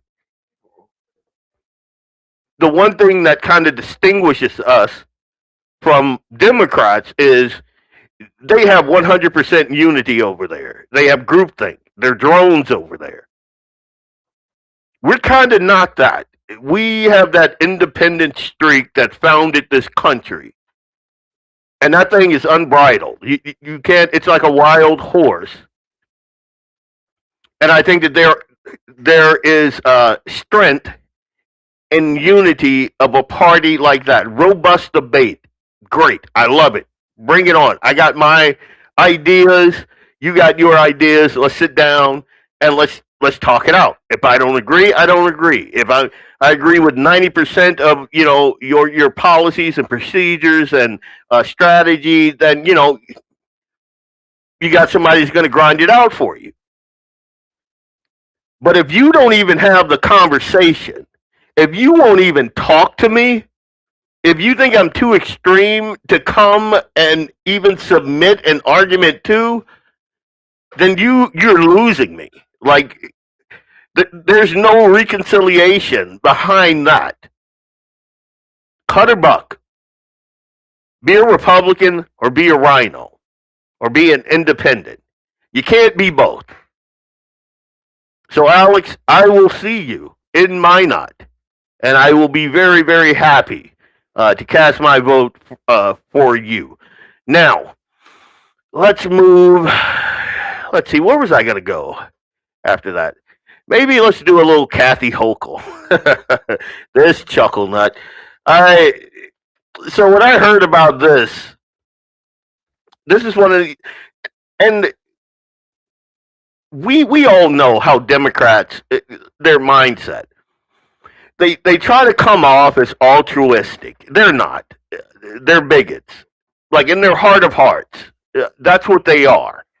And this woman, and understand when I say awful, I know a ton of folks aren't familiar with that term, but it's a fluent white lady, usually liberal. She personifies what an awful is. Listen to this. A Sunday service at True Bethel Baptist Church in Buffalo, a predominantly Black church. Governor Kathy Hochul addressed the congregation. She spoke about the upcoming state inflation rebate or inflation refund check meant to offset the burden New Yorkers have faced because of inflation and higher sales tax. Now, I'm going to show y'all what she said in just a second, but it wasn't good. Here we go. Cuts in Medicaid. People will lose their health care jobs, and I don't want to see that happen. So I'm putting more money back in people's pockets, the largest middle-class tax cut rate in 70 years. An inflation rebate, because you all paid so much in inflation, we collected more in sales tax. I said, that's not my money, that's their money. You people across the state of New York, checks are coming out soon. Watch the mail. Okay? Okay? Don't spend it all one day. Get something you really need. Okay? Don't stop by the liquor store. Okay? Buy something for the kids. Buy them some food. Sometimes I have to stop by the liquor store too. I understand. It's all right. It's all right. All right. Kathy Hochul, ladies and gentlemen, let me remove her. So again, as y'all heard, she was there at the church and telling them all about the rebate checks and all that. And she says, don't stop by the liquor store. And then I didn't know, it was kind of a mixed reaction in the audience there. And she said, oh, I have to stop by the liquor store sometimes too. And it's like, it sounds like you already did, if you ask me. But anyway. Yeah, 100%. Imagine, and I've been seeing a lot of clips like this of Democrats saying the most bigoted thing, yet they are supposed to be the party of the minority, and they are absolutely not. And it kind of ties into what we were talking about with the NDGOP. They want drones. They want, like, people like Biden want me to hear him say that if you don't vote Democrat, then you ain't black, and just be okay with that. Like, I'm not supposed to have any critical thinking gray matter up here. I'm supposed to go, oh, okay. And like when Hochul said, I think it was last year when she said, well, black folks are not going to be able to get, IDs because they don't know how to work. Black kids in the ghetto don't have computers or some stupid thing like that. I'm supposed to go, oh, okay, yeah, that must be true, right? Hochul is a Timu and Hitlery double. You're right. I don't understand how these people get elected. I'm saying that, but I do understand. An uninformed, easily persuaded electorate, which is what we can never become. We cannot become afraid to hold our representatives' feet to the fire because we're afraid that they're going to just, angrily take their ball and go home, type of. We can't do that. We do that, we get COVID. We get I forget what the vaccine schedule is, and just kind of roll with it. Politicians by nature are not to be trusted. Alex, sorry, brother. One thing that I take from Reagan is trust but verify. And if I can't even get you in a room to talk to you because you're cutting and running, count me out. I'm out. Here's something else that you're supposed to kind of take the media's word for. I don't know if you guys if you've been following the whole Pete Hegseth thing. They moved on to some other idiotic talking point now, but they were dragging Pete Hegseth because he, had, I think it was $22 million, and they were all weebied up because it was for lobster and steak and an ice cream machine and all of this stuff, and they were like, oh, he's spending frivolously. Jesus, I can't even speak. What's going on, man? But I want to hear. I want you guys to hear Scott Jennings talking about this. Here we go. Spent $15 million in 1 month for ribeye steak, $6.9 million for lobster tail, $225 million for furniture. He spent more in the month of September than most countries on earth spend in their defense. Paul, do you believe all for himself? Lobster tails? Do you believe while our troops are eating MREs? No. Do you believe the Secretary of Defense is personally eating all the lobster? Well, he can't eat 16. Troops. Oh, really? The troops are getting lobster frequently. Brothers deep. Yeah, they are. Has steak and lobster. How's your steak and lobster? All right. Damn, you're decent. How's yours? I'm ready for war. We're going to war. My God! Troops who are going to war. Oh my God! Great meal. You know that. They're getting lobster. You are so full of it. Killed over this. You're going to get killed over this. Internet, do something. And the internet did. I might have to double it. I had to run it back. He has spent. In 2010 in Afghanistan, I was working with two other Marine EOD techs, Brian Smith and Chindo Mesa. We had been out all day long working some IEDs. It was a difficult day. We had a few really close calls that day. When we got back, we sat down, and I've got this picture of us just sitting on a ledge at Patrol Base Karma, and there's a stack of MREs behind us. And I remember Mesa looking at me and saying, man, I hope I don't get that chicken tetrazzini or something like that. Like, we've been out all day. It's a tough day. It's like, man, I just hope we get a decent MRE. And then somebody comes down the corner like, hey guys, it's steak and lobster night. It's surf and turf. A log train had come in, which was insane because the route was littered with IEDs. And now I've got another picture of the three of us eating steak in the room that we lived in later that night. What's funny is the look on our faces from the one picture to the other is about the same because we're in war. But after that day, for weeks, we talked about steak and lobster nights. The only one I've ever gotten overseas. It was in the middle of a really tough summer. Brian got blown up a few weeks later. He's not with us anymore. He died of stomach cancer last year. Then I got blown up a couple of months later. And you see these tweets. You see these tweets about, you know, Pete Hegseth has spent $15 million on steak and lobster. Are you serious? That is the only thing about home. That's the only thing that makes you feel special for the entire time you're there watching your buddies die and you're mad about that. The fact that people aren't smart enough to even look up what that's for before they criticize it. And I guarantee you none of them said a word when Biden surrendered Afghanistan, killed 13 of us, or when the whole DOD spent tens of millions of dollars on going woke. So what this guy is saying is spot on. It's 100% true. Steak and lobster are a time-honored tradition before and during deployment. For holidays, sometimes on Fridays, depending on the installation. This again, it's another fake outrage by the left. And like that guy that Pete Hegseth was arguing with, he knows this because that guy, I believe, was in the military, so he understood. He knew that what he was saying was not true. And on a side note, these same people conveniently and rarely complain that rarely complain that troops are not being taken care of with the proper, X, Y, and Z. I'll go one better. One of the reasons why things like this just kind of cheeses my grits is because I believe that these guys deserve it. We have politicians over here that have little to no skin in the game. The military does. And I'm gonna do this. I want you to look right there. See right here? United States of America honors the memory of Marissa Jo Gloria, signed by Donald Trump, awarded by a grateful nation in recognition of devoted and selfless conservation to the service for our country in the armed forces of the United States, and that's Marissa up there. She has a place of honor in our house because we appreciate her sacrifice. That was my niece there.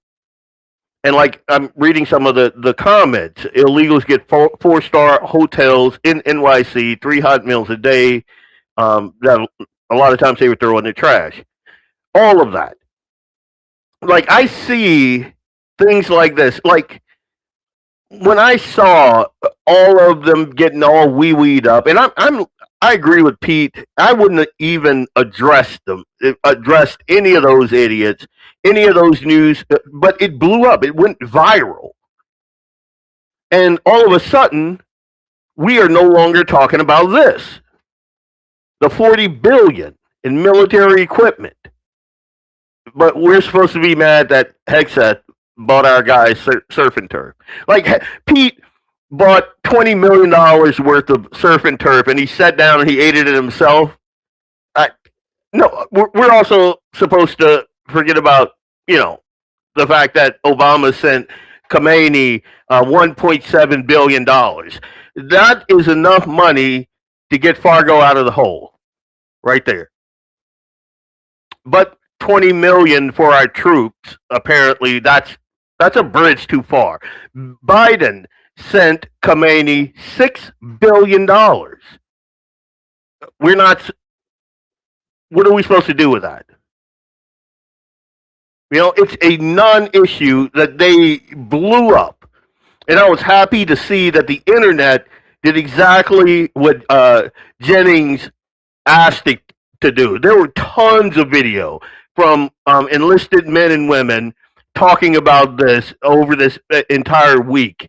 And the media moved on. Now they're on this whole thing where Pete Hegseth said, we're going to give no quarter to the enemy. Oh, my God, they're talking about the Hague. That fat port over there at Inforum is like, oh, my God, we have war. This is a war crime and blah, blah, blah. And I'm like, oh, my God, these people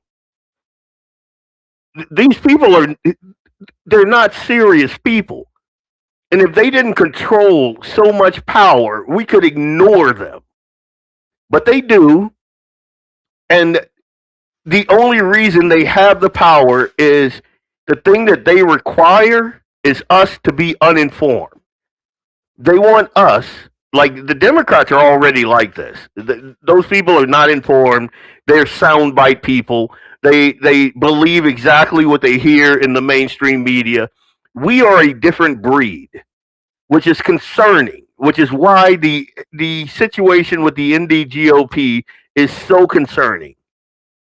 When the folks that I help elect to represent me no longer want to hear from me, they specifically cut us out of the equation. The folks that'll hold their feet to the fire, the folks that'll have those hard conversations with them, they intentionally cut us out of the equation, and they go after the mindless drones. That is concerning. That is very concerning to me. All right, I'm going to do something that'll make, and how could we forget about this little gem? Ilhan Omar's net worth increased from $65,000 to $30 million in 3 years. I'm going to let you guys sit with that, and we're going to run this commercial break.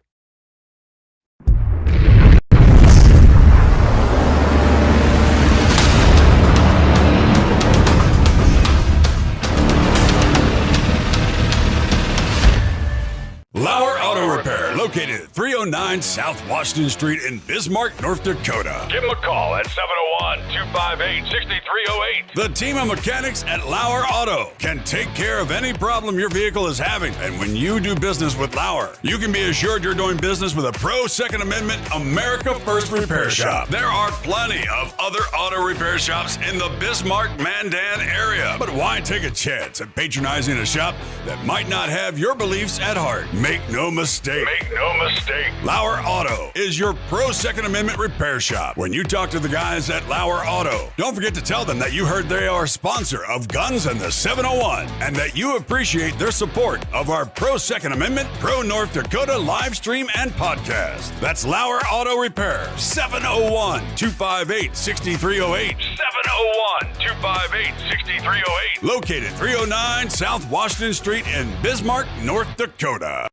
When you want it done right, Go where lemons go. Kalen's Auto Service, owned and operated by Kalen and Misty Foss, lifelong locals with over 25 years experience. From modern rides to classic restorations, they can handle it all. Top quality work, fair price, and honest hometown values. Located just 1 block south of Highway 12 on 6th Avenue West in Lemon, Kalen's Auto Service, serving you with all your auto repair needs. For the best gun gear for every and any situation, Little Angry Man Arms LLC has you covered. Top-notch guns from top-name brands like Winchester, Glock, Sig Sauer, and Ruger to essential extras from Magpul, Streamlight, Hollow, Sun Optics, and more. Little Angry Man Arms LLC have everything to make your shooting adventures a success. Visit littleangrymanarms.com today and gear up for your next big hunt, competition, or home defense. Don't miss out on our exclusive exclusive deals. Little Angry Man Arms LLC, based in Trail City, South Dakota, your ultimate hunting partner. At Horton Laser Craft, we believe in the power of personalization. Whether it's a cherished memory, a special occasion, or a unique gift, our custom laser engraving brings your vision to life. Our expert craftsmen and state-of-the-art technology ensure every piece is a work of art. From personalized decor to one-of-a-kind keepsakes, Horton Lasercraft makes every moment unforgettable. Horton Lasercraft is owned and operated by a local veteran and his wife located near Thunderhawk, South Dakota. They provide custom laser products at a reasonable price, and their turnaround time is fast and efficient. Custom board cutting, glassware, decanter sets, mugs, assorted stainless steel jewelry, assorted tags, decor, custom acrylic nightlights, and much, much more. Call them up at 605-545-7535. Horton Lasercraft, where memories are engraved.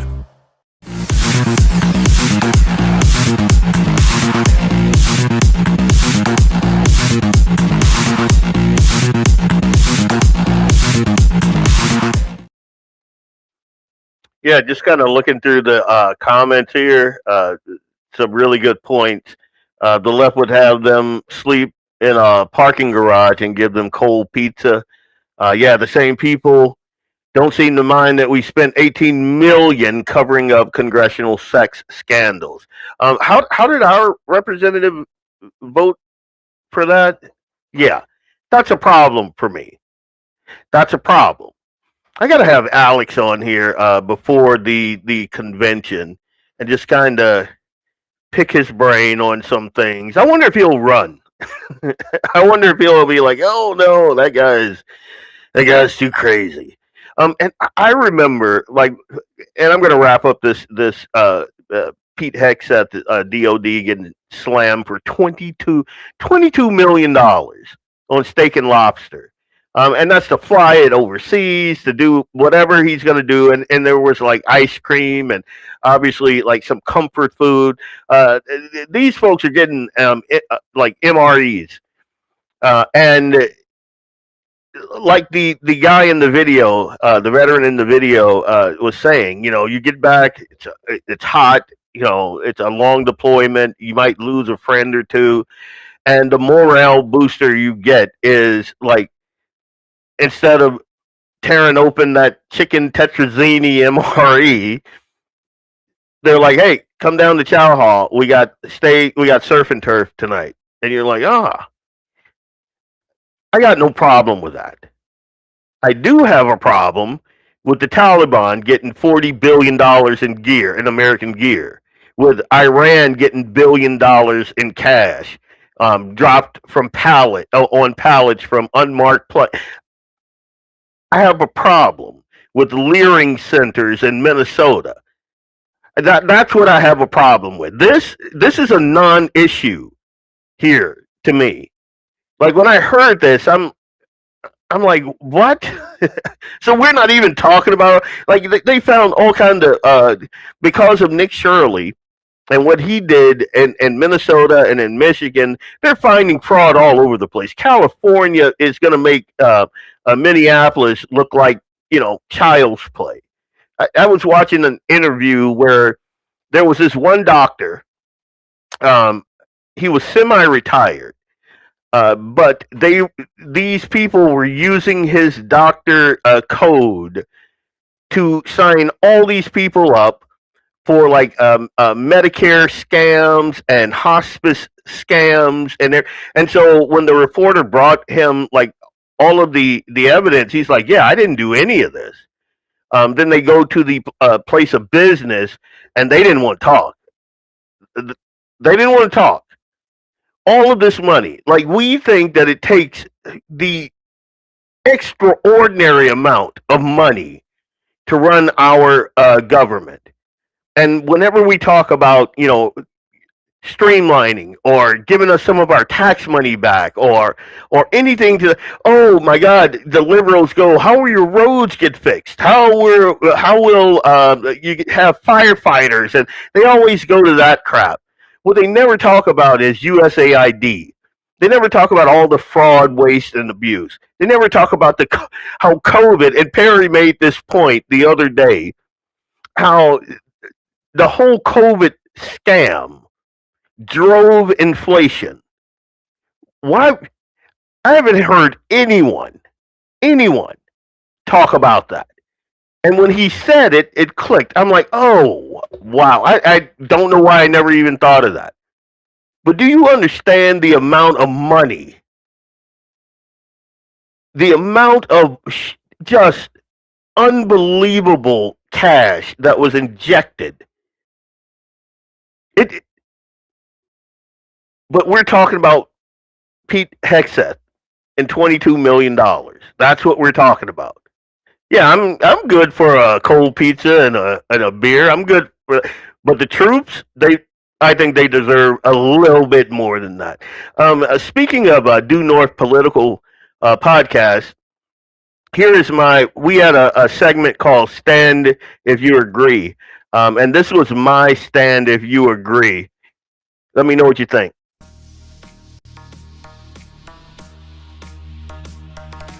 You agree with this statement, stand up and show your support. The Second Amendment is non-negotiable. Defending our right to keep and bear arms is non-negotiable. If you agree with this statement, stand up and show your support. Your IQ should be higher than your shoe size to run for any political office. Stand up and show your support if you agree that, and I'm really big into parental rights, so forgive me, but parental rights trump pseudoscience. Parents, not woke bureaucrats, or junk science, gender ideology decide what's best for our kids. Stand up if you agree that the American war machine should focus on breaking things and taking names and not on being like gender inclusive and, you know, all the other flowery crap that we're not.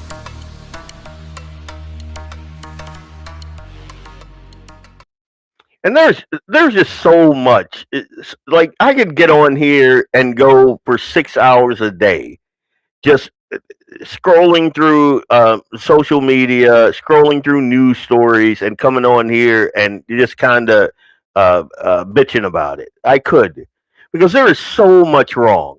There's so much that I see wrong, yet they keep us focused on BS. In my humble opinion, that's what they do. That's what they do. Like when we're talking about our country being founded on divine providence and how it was set up, and it's only for moral and just people, and then you just take a step back and you look at it. Are we that? I mean, sometimes I look and I'm like, oh my God, like I don't even want to be a part of it. But I got kids. I got a son. And so the reason I try to grind, especially when it comes to politics, is because I know that politics shape the direction of America. It shapes Americana. It shapes what I'm going to leave to Eli. And I want maximum liberty. I don't want people fleecing him. I don't want people sending him to garbage wars. I don't want, like, his family while he's at work, someone that shouldn't even be in this country assaulting them or worse. And I look at these things like common sense things. I don't want pedophiles running around. I don't want my representative covering up for sexual indiscretion in Washington. I don't want any of that. I don't want an elected representative, from North Dakota traveling overseas to have sex with minors. I don't want any of that. But apparently I'm an extremist for holding to that. I don't understand it. I do understand it. Steve Dace talks about it all the time, spirit of the age. That's what it is. And like all of these incumbents that are skipping this convention, I'm going to have a lot to say about a lot of these guys. And I'm not one to couch my words. It's like I said, Cutterbuck. That's where I'm at right there. I don't see, there are certain individuals that I cannot see me ever voting for again. Like, ever. It will be a cold day in hell before, like, well, let's go. It's supposed to be a feel good Friday today, right? So let's do this. I'm gonna digress for a second, and I'm gonna do some feel good Friday bits. One is gonna come from someone we all know. I can't believe I've never seen this before.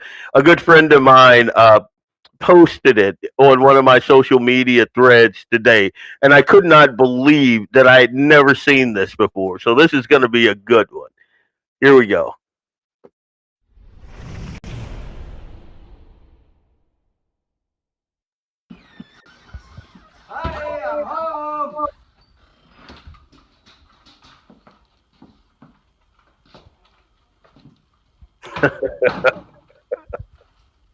This is awesome.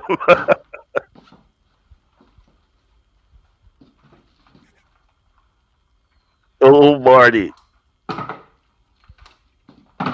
Jesus.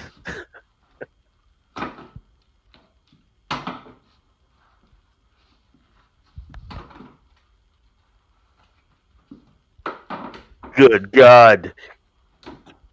Wait. It's not done. Okay. How awesome is that? That's just wow. I can't, that makes me feel good. And if you know Marty, and I know a lot of the folks in my audience know Marty. Marty is the guy I got the Coonhound and the Beagle from. A really good guy, but I thought that was phenomenal because I may or may not have purchased a firearm recently, and me and my wife had this conversation. So I thought that was great. Another feel good Friday for me, and this is. I don't know how many of you guys out there are feel this way, but every time I see a liberal protester or a liberal agitator getting their just desserts, it's a feel good day. I love to see it. So here we go. Yep, that's me. You're probably wondering how I ended up in this situation. Oh my God.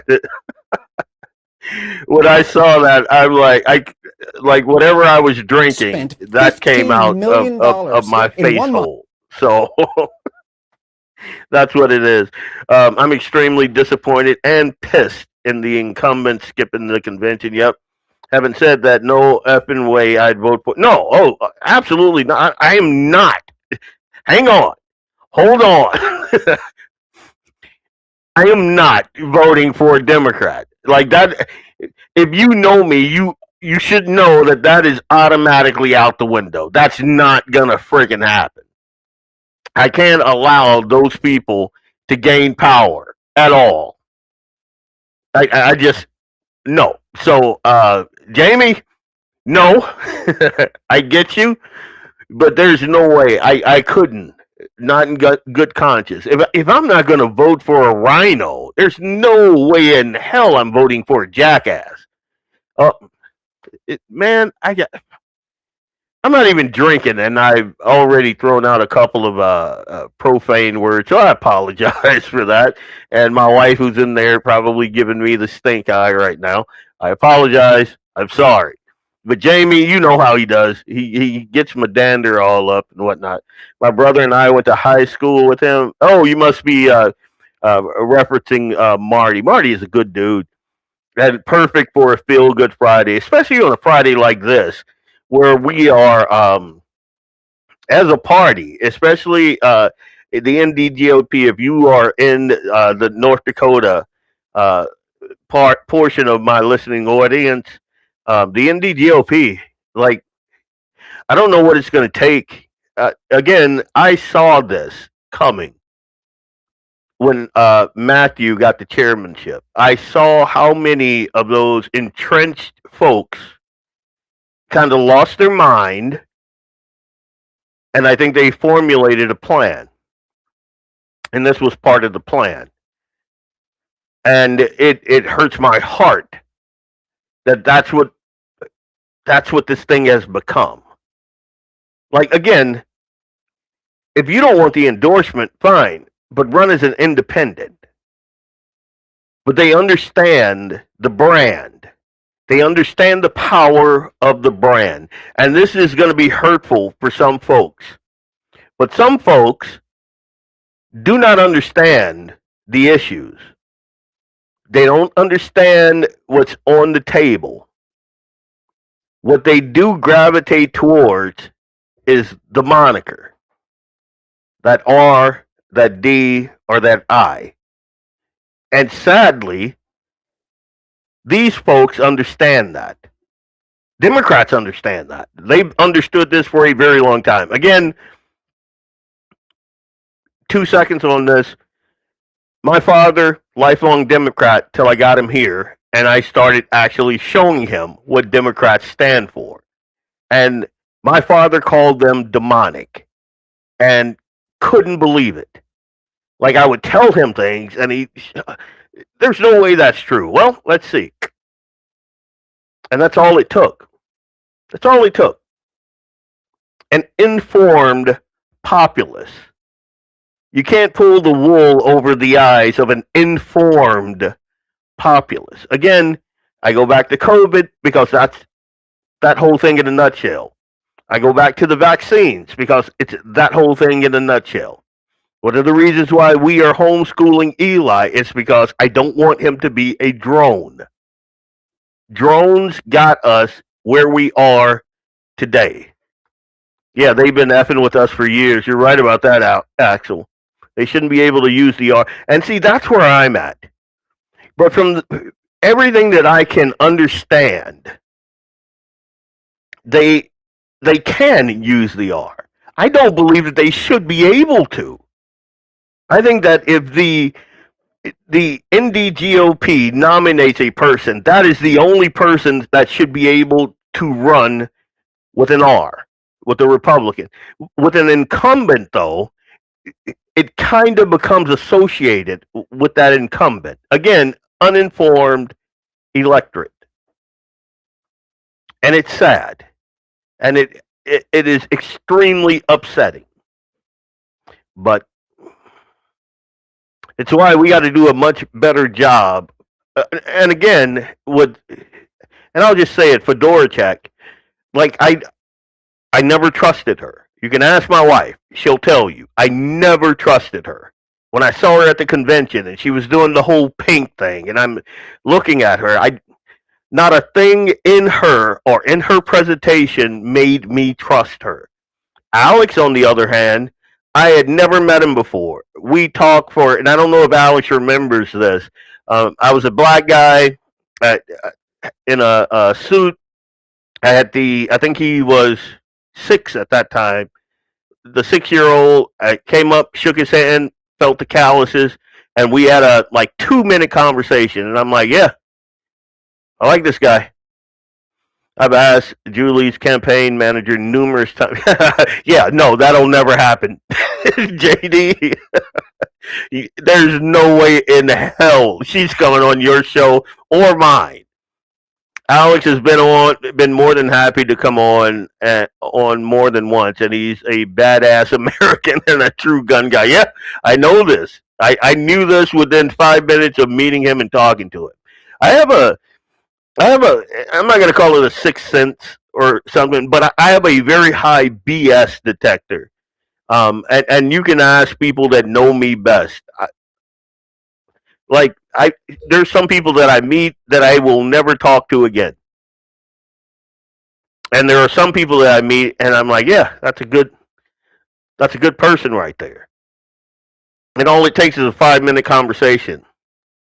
A lot of the times, and I know that. When I first met Perry, I knew that right off. And he is as gruff a dude as you ever want to meet. Perry Schumacher is. But meeting him, I was like, yeah, this dude is trustworthy. With Fedoracek, never got that. Never got that. And there are other candidates and incumbents that they feel off. And that's just me. Maybe I'm out in left field, but that's just me.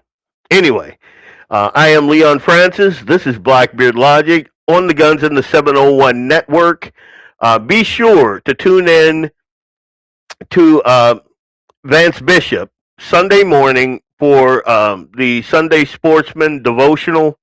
I am subscribed, so my phone will wake me up just to get that. I love it because he gives you some Jesus and then hunting and fishing and all of that stuff. And he doesn't drone on like I do. Like, you're not going to be there for 2 hours. You're going to be there for a good 30 minutes, and you're going to get the word, and it's going to fill you. It's going to set the tone for the day. So check that out.